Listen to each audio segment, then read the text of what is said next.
Magandang hapon, bayan. Narito ang mga nagbabagang balita ngayong araw. Sinibak ng Philippine National Police ang may 68 pulis sa Talisay City, Cebu dahil umano sa pagkakasangkot sa droga. Narito ang report ni Shaira Porras.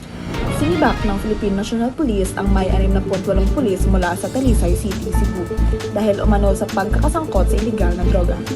Ayon kay Superintendent Raymond Tulintin, sangkot ang mga ito sa recycling ng mga nakumpiskang droga. 8 sa mga nasibak ang iniimbestagahan pa. Ang mga pulis ay pansamantalang inilipat sa Regional Mobile Police Battalion para isailalim sa retraining. Balik sa iyo, Jeline. Base pay ng mga sundalo, itinaas na sa 29,000 pesos. Narito si Christine Bonda para ipaliwanag ang balita. Ayon kay Special Assistant to the President Bongo, tinaas na sa 29,000 ang base pay ng mga bagong sundalo mula sa dating 14,000, umabot na sa 10,000 ang mga bagong sundalo ng AFP. Samantala, tiniyak ni Go na sa susunod na ang salary increase ng mga guro sa 2019, balik sa iyo, Jillian.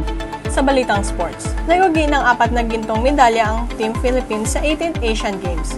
Narito si Shaira para ibahagi ang iba pang detalye. Nagtapos ang Pilipinas sa ika-19 na pwesto sa Asian Games sa Jakarta. Nakuha tayo ng 4 na ginto kabilang unang gintong medalya ni Heidelin Diaz para sa weightlifting. Gold medalist din sina Yuka Saso para sa golf at Marjeline Vidal para sa skateboarding.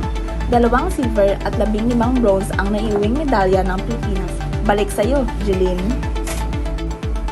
At sa showbiz balita, Colleen Garcia, hindi umano iiwan ng showbiz kahit nagsisimula na silang bumuo ng pamilya ni Billy Crawford.